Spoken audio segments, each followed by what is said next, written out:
সবাই যখন আমরা কাঁধে কাঁধ মিলে কাজ করব, স্বনির্ভর মানসিকতা নিয়ে কাজ করব, এই পরনির্ভরশীলতার যে সোচ সেটার থেকে যখন আমরা বেরিয়ে আসবো, যাহা আমরা আত্মনির্ভর ত্রিপুরার মানুষ, আমি আত্মনির্ভর ত্রিপুরা করতে চাই, সবাই মিলে যখন কাজ করবো এটা সম্ভব হবে।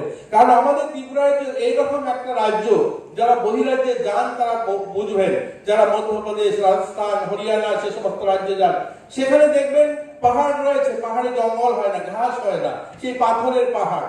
নদী রয়েছে তো সেখানে শুকনো নদী, জমি আছে তো সেখানে শুধু মরুভূমি।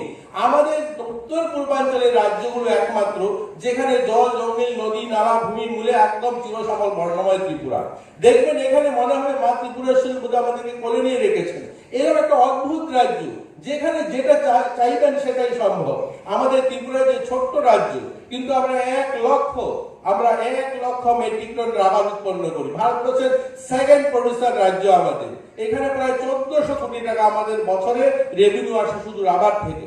আগর রয়েছে, বেম্বু রয়েছে, আমাদের এখানে ভালো ফার্মিং হয়। এক্ষুনি কথা হচ্ছিল যে ফার্মিং সেক্টরও আমরা এই আয়ুর্বেদিকটাকে অ্যাপ্লাই করতে পারি। আজকের দিনে যেভাবে আমাদের এখানে রোগ, আমাদের এখানে গোটা ভারতবর্ষে খাওয়ার থেকে যে সমস্ত রোগ হচ্ছে, কারণ বিশেষ করে কেমিক্যাল ব্যবহার করছে সে সমস্ত কৃষি ক্ষেত্রে, সেটার থেকে বেরিয়ে আসা যেতে পারে আয়ুর্বেদাতে। আমি দেখেছি, আমি এক্সপার্ট নই, আপনাদের লেখাতে দেখেছি যে আয়ুর্বেদাও এটাও একটা পন্থা হতে পারে। ফার্মিং সেক্টরে, পশুপালনে আপনাদের আয়ুর্বেদা ট্রিটমেন্ট হতে পারে।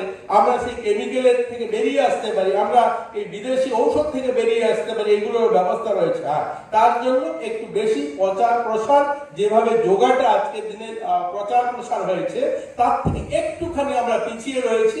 আমরা সবাই মিলে যদি চেষ্টা করি সেই প্রচার প্রসার করতে পারবো, তাহলে সেটা আরো বেশি আমরা মানুষের কাছে পৌঁছাতে পারবো। এবং আমরা আমাদের এই আয়ুর্বেদাকে কাজে লাগিয়ে আমাদের রাজ্যের থেকে যেন বাইরে মানুষ কম যেতে হয় চিকিৎসার ক্ষেত্রে। সার্বিক ক্ষেত্রে যদি বলি, আমরা চিকিৎসার উন্নয়ন অনেকখানি হয়েছে। আজ আমাদের এলোপ্যাথিক যে হসপিটালগুলো সরকারি, সেখানে একটা সময় ছিল আইসিইউ ব্যবস্থা ছিল না, গ্রামীণ অর্থাৎ ডিস্ট্রিক্ট হসপিটাল, মহকুমা হসপিটালে ভেন্টিলেটর ছিল না, অক্সিজেন প্ল্যান্ট ছিল না।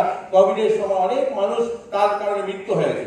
একটা রোগী যখন কাঞ্চনপুর থেকে আগরতলা আসতে হয়, তখন তার অ্যাম্বুলেন্সের ব্যবস্থা, সেখান থেকে আসতে 10 ঘন্টা সময়, সেখানে হয়তো 1 দিন 2 দিন সে কাটিয়ে আছে, তার জন্য মৃত্যু হয়েছে। কিন্তু আজকে সেটা নয়। আজকে ধর্মনগর হসপিটাল ভেন্টিলেটরের ব্যবস্থা হয়েছে, অক্সিজেন প্ল্যান্ট লেগেছে। আজকে কৈলাসহর অক্সিজেন প্ল্যান্ট লেগেছে, ভেন্টিলেটর। একদিনে সব সম্ভব নয়, রাতারাতি সব বদলে যাবে এরকম নয়। কিন্তু আমি বলতে পারি 4-5 বছরে আমাদের রাজ্যের প্রত্যেকটা মহকুমা হসপিটালে আজ অক্সিজেনের ব্যবস্থা হয়েছে, ভেন্টিলেটরের ব্যবস্থা হচ্ছে। আজ কার্ডিও অপারেশনের ব্যবস্থা হচ্ছে আমাদের ডিস্ট্রিক্ট হসপিটালগুলোতে, সেটার উপরে কাজ করছে। এখানে আধিকারিকরা রয়েছেন, ওনারা সেই বিষয়গুলো করছেন সবাই মিলে। তো আমরাও আমাদের স্বাস্থ্য পরিষেবা আত্মনির্ভরতার দিকে এগোচ্ছি। আমরা সবাই মিলে যদি কাজ করি, আমরা আসলেও ত্রিপুরা রাজ্যকে, আজও ত্রিপুরা রাজ্যের কোনো প্রজেক্ট যখন আমরা হাতে নিই, তখন কেন্দ্রের উপরে নির্ভর করতে হয়। কেন্দ্র ফান্ডিং করবে, তারপরে আমাদের সেই সমস্ত ডেভেলপমেন্টের পরিকাঠামো গড়ে উঠবে। সেটার থেকেও বের করতে চাইছে আমাদের সরকার। আমাদের সরকার চাইছে আমাদের রাজ্যকেও যেন আত্মনির্ভর করতে পারি, বাজেটটা যেন আমরা তৈরি করতে পারি, আমাদের পয়সার থেকে যেন আমরা আমাদের রাজ্যকে চালাতে পারি, সেই দিশাতে এগোচ্ছে। একদিনে সেটা সম্ভব নয়, যেটা স্বাধীনতার এত বছর হয়নি। দেখুন, ত্রিপুরা রাজ্যের 15 রাজ্যের 50 বছর পূর্তি হয়েছে, আমাদের স্বাধীন হয়েছে 77 বছর হয়েছে। 50 বছর যে কাজটা হয়নি, 5 বছর আপনি যে আশা করেন সেটা সম্ভব হবে না। আমি উত্তর জেলার থেকে আসি, সেখানে আগর হয় 50 লাখেরও বেশি আগর গাছ রয়েছে।